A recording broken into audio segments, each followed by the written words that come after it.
What's up, everyone? Welcome back into these videos. We're going to be going through the centers in this one, and obviously a bunch of guys on this list here. A few of them are really good options. It's actually strangely a position that there's a lot of good players and probably almost too many to choose from, which is very strange compared to that edge position. A lot of the sections at the moment, there's plenty to choose from, and this one actually has a few guys that are better for round 17 and are actually the two top guns in their position. So we start off with Averillo, and in that number one position, he's obviously a lot more expensive than the rest of the guys, and obviously for good reason, which we'll have a look at here in the stats that he's put together over the last bunch of weeks there. But scores of 54, 64, 79, 96, and 48 to round out his 5-round average. That puts him at at his really high price and an average of 55 basically at 714k there. So the question is, going forward, do you need him in your squad? I think you do. He plays 17, which is ahead of most of the other centers. He also is dual position for the half position, but he has the potential to average higher than everyone else. So what we want in the back end of the year is as many of those top guys in their position. So the Clearys, the Fafita, who averages a lot more in his position. DCE or Hughes average 10 points higher than the next couple of halves. These guys like Averillo and maybe Ramien that we're gonna have a look at. Payne Haas in regular years. So the hooking position's a bit different this year, but guys like Reed Marner, who are averaging in the 60s, for example, are all guys that we should be targeting. So Averillo, I think, is a pretty clear option that needs to be in most sides, and I think if we look at his percentage, he pretty much is for 80% of the top 5k. So not too much else to talk about with Jake, and we'll move on to Ramien, who I think is the second best option for your centers at the moment at 583k. So if you're needing a center for round 17, this guy is your man. So been super consistent without doing too much the last 2 weeks, which is always a great sign, 41 and 44. When he picks up a lot of tackle breaks, he has the potential to have big scores. You see 2 10s and a 13 for his tackle breaks for 72, 57, and 86, which is awesome there. So he's someone that can go large if you get him a try, get him a bunch of tackle breaks, or he can also score you fairly consistent scores in the 41, 44, with only his low score of the year as a 13 in only 27 minutes and a 32 and 70 at the start, which in the first game, which did include a sim bin. So really consistent player, and I think he should be a staple in most people's sides as well. And you get him at about 130k discount to Averillo. So he's a great option, owned by way less people in 7% of the top 100, 6% in the top 5,000. So a great option for anyone's side there is Jesse Ramien. Number 3 on my list, I think, is Peachey, mainly for the fact that he's dual position. He does also have a pretty high average of 48, which is just below Ramien, but Ramien has also missed a bit of time. Obviously his one score there of 13 drops his average down. With Peachey, he's played every game there, which is great. So someone who's really durable across the whole season, which is great. And you see no real low scores, the odd 20, 27, 31, 34, and 33, but then majority of other scores are 50 plus. So he's someone that when you're getting 50 odd minutes in the middle, he's going to be a great option. You can play him in the mids if you need to. He won't play in round 17. He's owned by a lot of people, so 50% of the top 5,000 have him, which is actually interesting. A lot of people, I think, picked him up pretty early in the piece, and then have either kept Averillo or got that kind of Averillo Peachey combo in the centers, which is obviously pretty strong. So Peachey is my third best option just for his consistency. I don't think I think he's going to be there for the majority of the year. Someone that doesn't really get injured too much, and will be able to average close to 50 in a position that's pretty tough. And you get him a 577, which is undervalued based on his current average, just because of a couple of lighter scores before this last little three game run. So 39 and 27 just drops his average down a little bit for that 5-round rolling average there. So that's Peachey.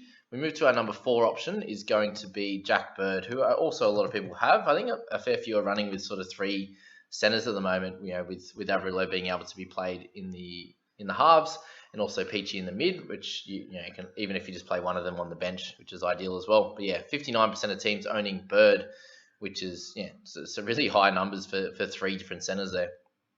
43 average, and that's put together by a bunch of lower scores at the start, a 13 in round 1, a couple of 30s along the way. But he's someone that hasn't had a lot of really huge scores. He has a 63 in round 5, but other than that, he's just been really consistent the last bunch of weeks, and that's mainly due to the fact that he's been named in the second row for those last bunch of games. So 53, 47, and 54. And it doesn't look like that's going to change anytime soon in terms of his playing position. So if you can get someone who's a fair bit cheaper at 558, a little bit cheaper than those two guys that I spoke about, and he's going to be averaging pretty much 50 in this position now. I think he's a no-brainer for anyone's squad, but I'd probably look to wait until round 18, or think about it as we have these top guys that we're looking at, so the Averillos, the Ramiens, whether you've already got Peachey. So I imagine a lot of people have three.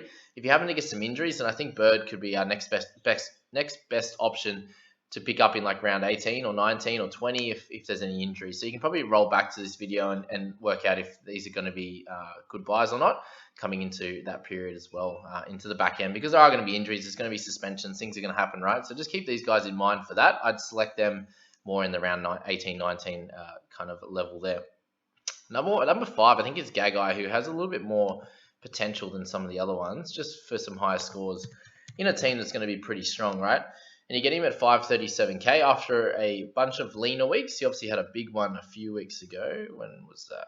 Last two games he's played, he's gone really big. So he was carrying a little bit of an issue the last week or two into Origin, and just had 3 really lean weeks when they didn't play so well themselves.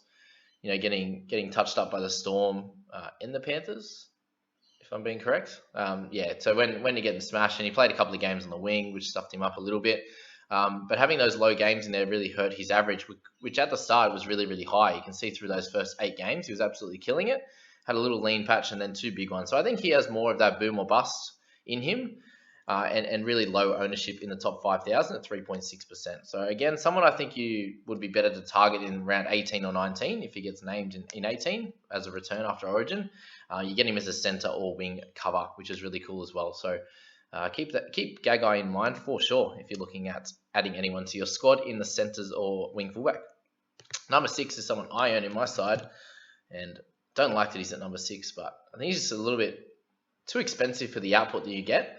He's about the same price as those other guys, and he's very much a pod in terms of 1.5% ownership. But that 43 average includes a bunch of low scores in there. There's a 28, there's a 13, there's a few 30s in there, a 33 in his pass game.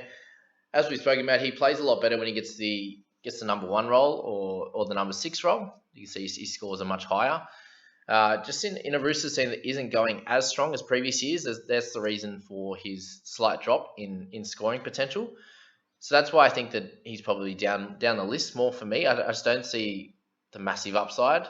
I'm just going to keep holding on to him because I own him and he plays round 17. But for anyone who doesn't, that's his big draw card, is he playing 17. But when you've got Averillo, you've got Ramien, I'd be selecting them over Manu for sure. But yeah, he'll be serviceable for your squad basically. All right, Mr. Burton. So my thing with him and why he's so low on the totem pole is the fact that his efforts on being a big player in this team in terms of playing half and scoring really well are going to be limited unless Nathan Cleary's subluxation injury to his shoulder is more significant than what it actually is. If it is just a week or two, then you'll only see Burton play the 7 role one more time. And that's most likely having Luai there to share that role. And that's kind of the issue. I think a 609k is a bit more expensive than those guys, averaging 48, which is great. But the majority of those scores are in the centres and a couple of decent scores at 5'8" there with a 55 and a 57 in those couple of games. So I just don't think he has the upside playing at centre. He's already scored a lot of tries this year. Can he keep that up? I don't think so. So I'm expecting him to average about 45 or just less over the rest of the season, which puts him a little bit overvalued, I think, compared to some of the other guys. So that's Burton there, and then we'll go to our last couple. We've got Campbell Graham, who is a slightly interesting one. My take on why he's so low on my list is that at 483k, yes, he's a bit cheaper, but his average also supports that at 39. So if you're picking him up, there's almost a chance that he's not even a keeper. He can do it. It was this time last year that he really turned it on. Round 14 onwards, you can see those scores there. A low score of 40 for the rest of the year and a high score of 73. So really strong in that back end. There's every chance that he does that again, but he also will have to step up his try scoring, which you can see here, doubles and single tries every game for that from 14 to 20. So yeah, unless he starts doing that, then I think that him in his base and his normal gameplay, it won't be enough to be a strong keeper in your side. If you're running out of cash and you need someone a bit cheaper, you need to spend your money elsewhere, then Graham could be that option for you. And our last one is Morgan Harper. I just think is on the bottom of the totem pole in terms of being able to be a keeper at 457k. Just isn't scoring well enough, especially when you look at these last 2 games. That's why he's lost a fair bit of his cash, and his average has dropped down. So 11 and 25 in his last 2, but was really, really strong and consistent from when he started. Warmed up the first couple of games, and then that sort of 5-game run where he didn't hit under 40, which was strong. I just don't see the massive upside with him. They have too many weapons across the ground, and they go to Tommy, they go to Garrick, they go to Saab.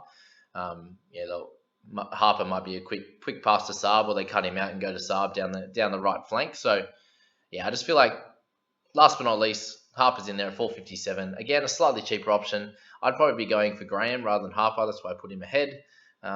That's all I can really say, guys. That's my center analysis. I hope this one helped you there. If you wanted to support me, the best way to do that is hit like on this video and subscribe. Tell your mates about it if they haven't got onto me yet. If not, if you want to be beating them and they don't know about me, maybe just tell them next year in the preseason. That'll be ideal. But hope you enjoyed this one. Hope you got a lot out of it. Let me know what center pairings you're running. If you're running 2, if you're running 3. If you haven't got cover or not, let me know. But we'll talk to you in the next video, guys. I'm going to go through the wing fullbacks and maybe have a little play around looking at the trades that I've made in the People squad for the whole year so far. As I said, hope you enjoyed it. Catch you in the next one. See you guys.